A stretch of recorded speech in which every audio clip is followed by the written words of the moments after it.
Meenakshi Medical College Hospital and Research Institute, Kanchipuram. Accredited A+ by NAC.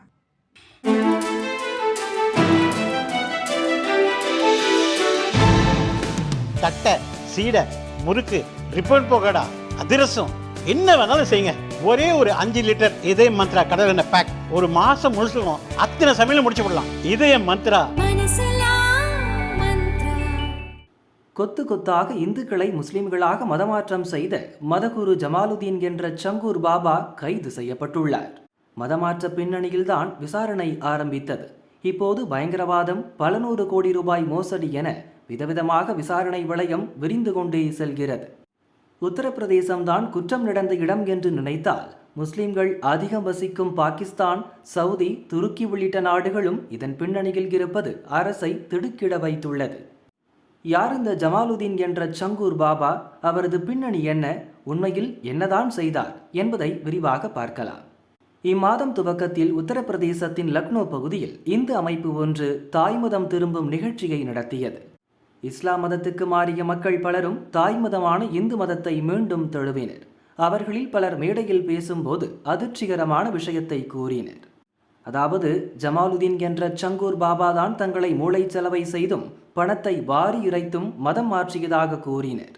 இந்த விவகாரம் போலீசுக்கு போனது. விசாரணையில் ஜமாலுதீன் மதமாற்றம் செய்தது தெரிய வந்தது.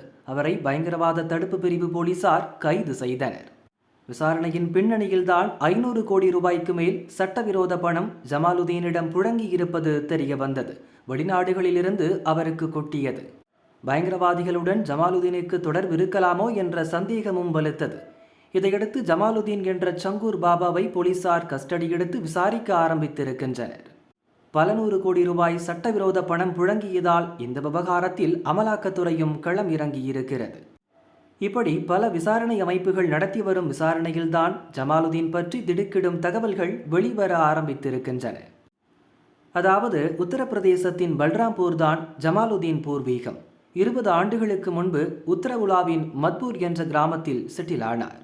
ஒரு காலத்தில் தெரு தெருவாக சுற்றி மோதிரம், ரத்தினக்கல் வியாபாரம் பார்த்தார்.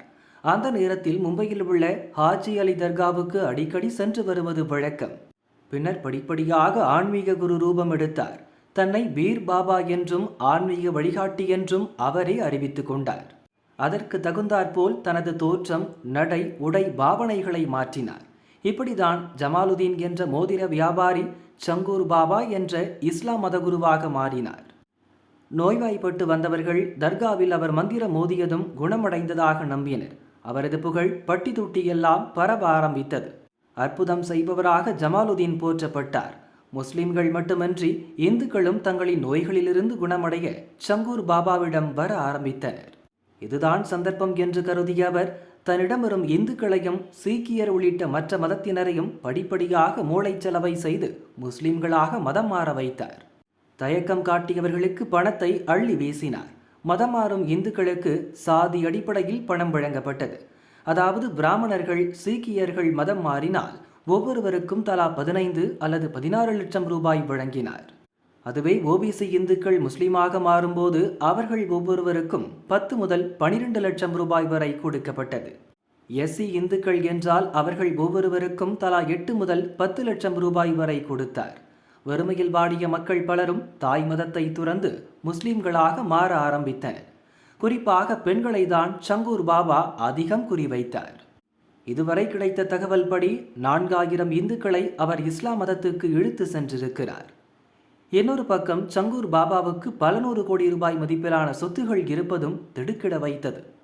குறிப்பாக மகாராஷ்டிராவில் பல கோடி ரூபாய் மதிப்பில் நிலம் வாங்கியுள்ளார். உத்தரப்பிரதேசத்தில் ஒரு கல்லூரியும் இருக்கிறது. மதரசாவும் நடத்தி வருகிறார். எல்லாவற்றுக்கும் மேல் சொந்த ஊரில் ஆடம்பர பங்களாவையும் கட்டியிருந்தார். விதவிதமான கார்கள் அவரிடம் இருந்தன. வெளியே துறவி போன்று வேஷம் போட்ட சங்கூர் பாபா உண்மையில் தனது குடும்பத்தினர், கூட்டாளிகளுடன் சொகுசு வாழ்க்கை வாழ்ந்தார். சாதாரண மோதிர வியாபாரிக்கு ஏது இவ்வளவு பணம்? மதமாற்றத்துக்கும் பல கோடி ரூபாயை வாரி வழங்கியுள்ளார். இதெல்லாம் எப்படி சாத்தியம் என்று அலசிய போதுதான் அவரது வெளிநாட்டு தொடர்பு வெளிச்சத்துக்கு வந்தது. ஜமாலுதீன் என்ற சங்கூர் பாபா இந்துக்களை முஸ்லிம்களாக மாற்றி வருகிறார் என்பதை அறிந்த முஸ்லிம் நாடுகள் அவருக்கு உதவ முன்வந்தன. குறிப்பாக முஸ்லிம்கள் அதிகம் வசிக்கும் பாகிஸ்தான், சவுதி, துருக்கி உள்ளிட்ட நாடுகளில் இருப்பவர்கள் சங்கூர் பாபாவுக்கு பணத்தை கொட்டினர். அரசின் கண்ணில் மண்ணை தூவிவிட்டு சட்டவிரோத பணத்தை லாவகமாக தனது பாக்கெட்டுக்கு கொண்டு வந்தார் சங்கூர் பாபா. இதற்காக நேபாளம் நாட்டினரை அவர் பகடைக்காயாக பயன்படுத்தியிருக்கிறார்.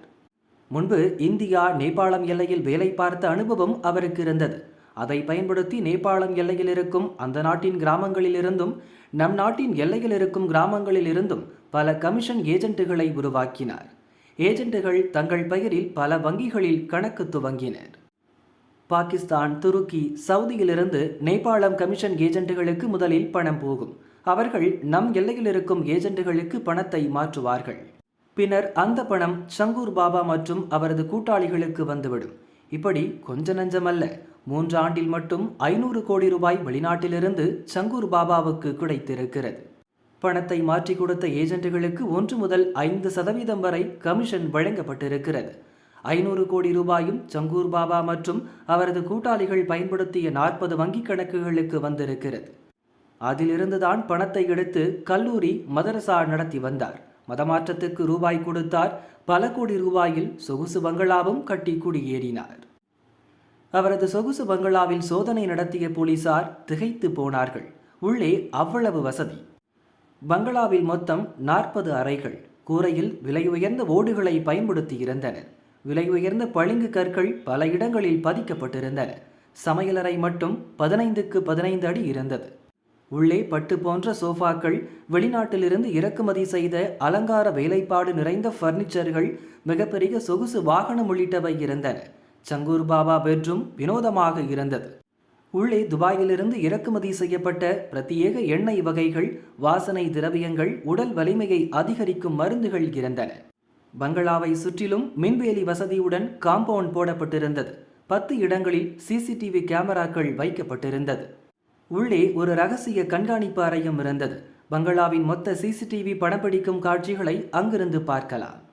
பங்களாவிலிருந்து பல முக்கிய சொத்து ஆவணங்களையும் வெளிநாட்டு தொடர்பு சம்பந்தப்பட்ட ஆவணங்களையும் பயங்கரவாத தடுப்பு பிரிவு போலீசார் கைப்பற்றினர். இந்த பங்களா விதிகளை மீறி அரசு கட்டடத்தில் கட்டப்பட்டிருந்தது. இதனால் இதை இடித்து தள்ள உத்தரப்பிரதேசம் அரசு உத்தரவிட்டது.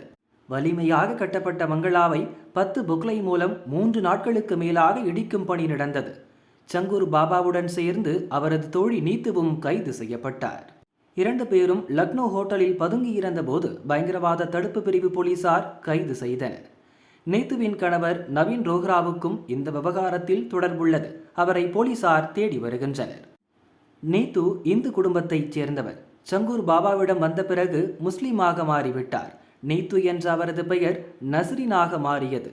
அவரது கணவன், மகளும் இஸ்லாம் மதத்தை ஏற்று முஸ்லிம் பெயரை வைத்துக் கொண்டனர். சங்கூர் பாபா கட்டிய பங்களா நீத்து பெயரில்தான் இருந்தது. 3 ஆண்டில் மட்டும் வெளிநாட்டிலிருந்து இவர்களுக்கு 500 கோடி ரூபாயை வந்ததை விசாரணை அமைப்புகள் உறுதி செய்த நிலையில் இதுவரை மொத்தம் எவ்வளவு பணம் வந்திருக்கும், வெளிநாட்டு தொடர்பு எப்படி கிடைத்தது, பயங்கரவாத அமைப்புகளுடன் சங்கூர் பாபாவுக்கு தொடர்பு இருக்கிறதா, இன்னும் எவ்வளவு பேரை அவர் மதம் மாற்றினார் என்பது தொடர்பான விசாரணையும் சர்வேயும் தொடர்ந்து நடக்கிறது. உத்தரப்பிரதேசத்திலிருந்து இந்தியாவை உலுக்கும் இன்னும் பல தகவல்கள் வெளிவரக்கூடும் என்று எதிர்பார்க்கப்படுகிறது.